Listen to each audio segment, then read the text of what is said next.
So what does need to happen next? How will the crisis be brought to a close? Let's talk to Stephen Woolfe, MEP, UKIP's spokesperson on migration. He's in Salford. Claude Moraes is here, Labour MEP. He's chair of the EU Justice and Home Affairs Committee, which deals with refugees.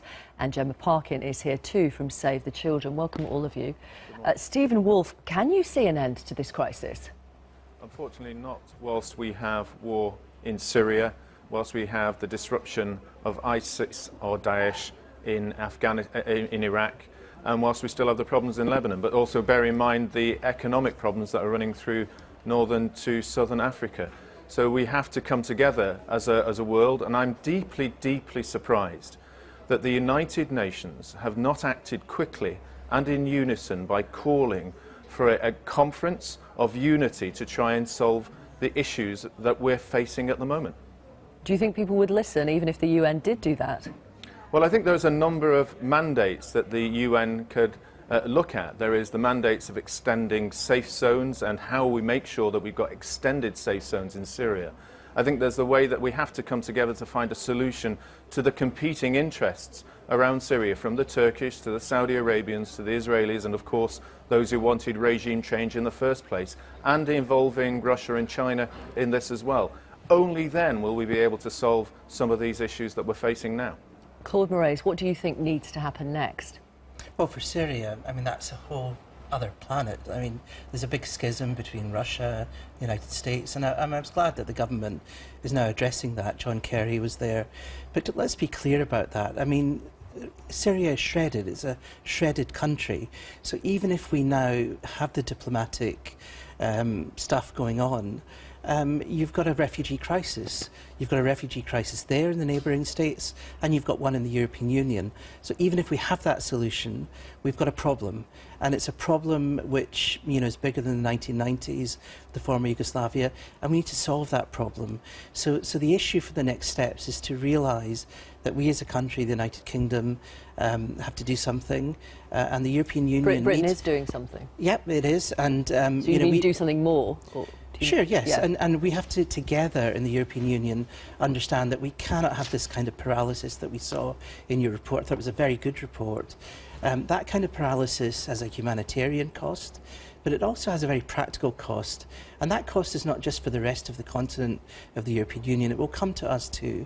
We will have asylum claims eventually, because these people will want to come to different parts of the European Union. So an organised, compassionate solution is necessary. It's interesting that you think dealing with the refugees, the crisis now, is the first thing that should happen. I think, Stephen Woolfe... You need to do both. You need to do both. You must do both. I mean, Syria, you have to have a solution to Syria, but here's the clue is we haven't had a solution. Yeah. That's because it's very, very difficult to do. But some people do have ideas. Stephen Woolfe, for example. Stephen's coming up with all of these ideas about the UN. It's not happened up till now for a reason, because it's extremely difficult to do so. The big powers are in conflict. Do talk to Claude Moraes. And we need a solution, and I was very persuaded by some of the moves that we had. It's not my government, the Conservative government and John Kerry.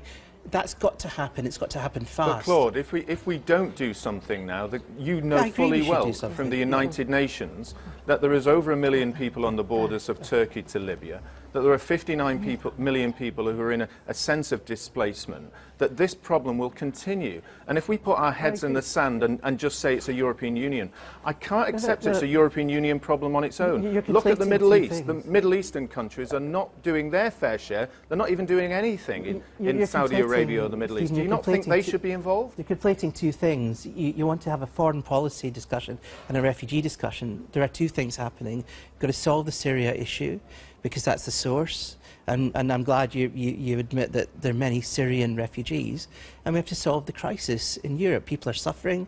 It's a humanitarian crisis. It's also a practical crisis for Europe. Okay, I want to ask Stephen Woolfe, in terms of Syria, what would you do? Well, in terms of Syria, I believe, and this is not my party's policy, it's a similar thing to what Boris Johnson mentioned in the Mail article today, and what John Kerry has been talking about from the United States. And that is that we should be doing two things. First of all, we should be considering extending the safe zone, and if necessary, across northern Syria, along with Lebanon, and actually making sure that the UN comes together so that there is a place of safety and where they can rebuild their lives. And I think also there must now be consideration about how you deal with Assad. He's not a morally acceptable man. But just as we've had to do deals with people like the Russians in terms of Stalin during the Second World War, then we may have to deal with that so that we can get rid of Daesh and get rid of the other organisations that are causing the misery to 4/5 of the Syrian country. Okay, so in a way, support President Assad in his role as For a President short term, of Syria. for a short term. Okay, and Claude Moraes, your solution to the refugee and migrant crisis? Well, there are two broad solutions here. First of all, Stephen is right. There's got to be a solution in Syria. The country is, of course, shredded, but there has to be a solution so people will eventually be able to go back. And do you agree with that the West supports President Assad in the short term? No, Stephen's analysis, he's got his own analysis, but I think we need to get together and find an analysis to Syria. I think it's far more complex than what Stephen has just set out, but we need to have a solution. I think some of his ideas are legitimate. The point is, you have to do both together. And just to be very clear... But what is your solution to this? To the refugee and migrant crisis? Today, the countries that are blocking solutions to a collective EU solution to distribution of refugees... Yeah, that's the quota system. Yeah, exactly. So every country they're takes meeting today. And those countries, those Eastern European countries that really don't want to take refugees, that are resisting, they're meeting together, and that's a very good sign. Then you'll get the council meeting on Wednesday, and they have to get their act together. It really is last chance saloon for them, and I think they are really willing, and I sense that, to make sure we have the beginnings of a solution. I mean, this kind of paralysis is just not good enough for the European Union. We need to have a distribution of numbers that makes sense. We also have to have the search and rescue because we're coming up to winter, and people will die in that period. Do you accept this mess? This is from Darren, who's tweeted, Croatia is safe, Serbia is safe, Turkey is safe. As soon as refugees leave Turkey, they become economic migrants. I think there is a grey area here. These camps are saturated. One of the big push factors for Turkey, for Lebanon and Jordan is that people have been in these camps for months, and you have a saturation factor, poverty, UN funding going down. Stephen mentioned UN funding and the UN. And that is the problem. Even though we are, as a government, giving huge amounts of aid, the fact is people are being pushed from these camps. Smugglers, of course, are working to help facilitate that. It's not just the magnet of Germany, as everyone is saying. And the problem now is that because of that push factor before winter, we are going to get a real calamity if the European Union doesn't organise to redistribute and to do something at these border areas. Claude, if I just may say here, when we look at Saudi Arabia, for example, which has set up... Yeah, they're not doing enough.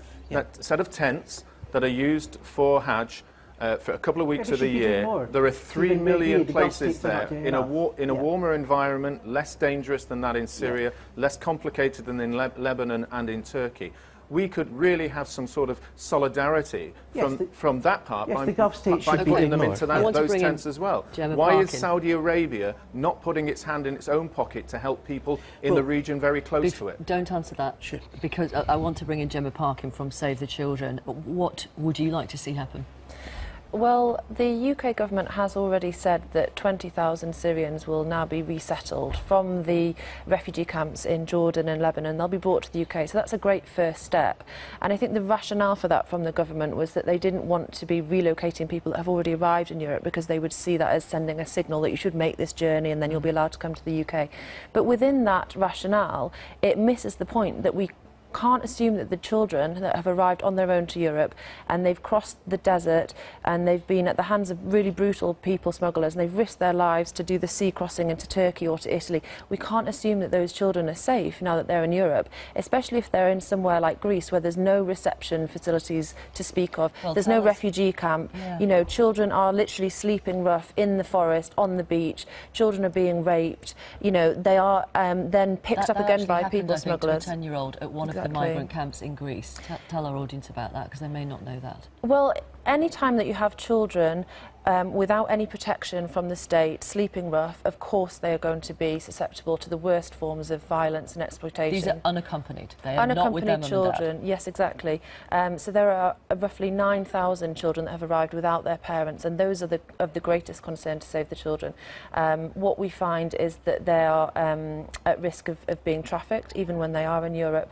They're preyed on by criminal gangs. You know, children are sleeping rough outside Rome, which is why we are having, as Save the Children, we've set up a night shelter and a series of day shelters, Rome, Milan, Turin, all of these cities where children are passing through, so that they can come in, they can get free legal advice, they can be safe in their beds at night, they have free food, chance to use the internet and just understand, you know, learn Italian and things like that, so that they know how to protect themselves. But they are being preyed on, you know, they are, you know, being sexually exploited for money outside the train station in Rome. It's very, very dangerous for children, which is why each EU country that is part of this, you know, refugee crisis needs to have facilities specifically for children's needs. They need to be under guardianship that will help them and protect them. And at the moment, EU countries just seem to be kind of pushing children back and forth between countries, which is again why we all have great hope for the meetings in the EU level to this week to actually agree a solution, especially one that prioritises the most vulnerable. Thank you very much. Gemma Parkin from Save the Children. Thank you, Claude Moraes,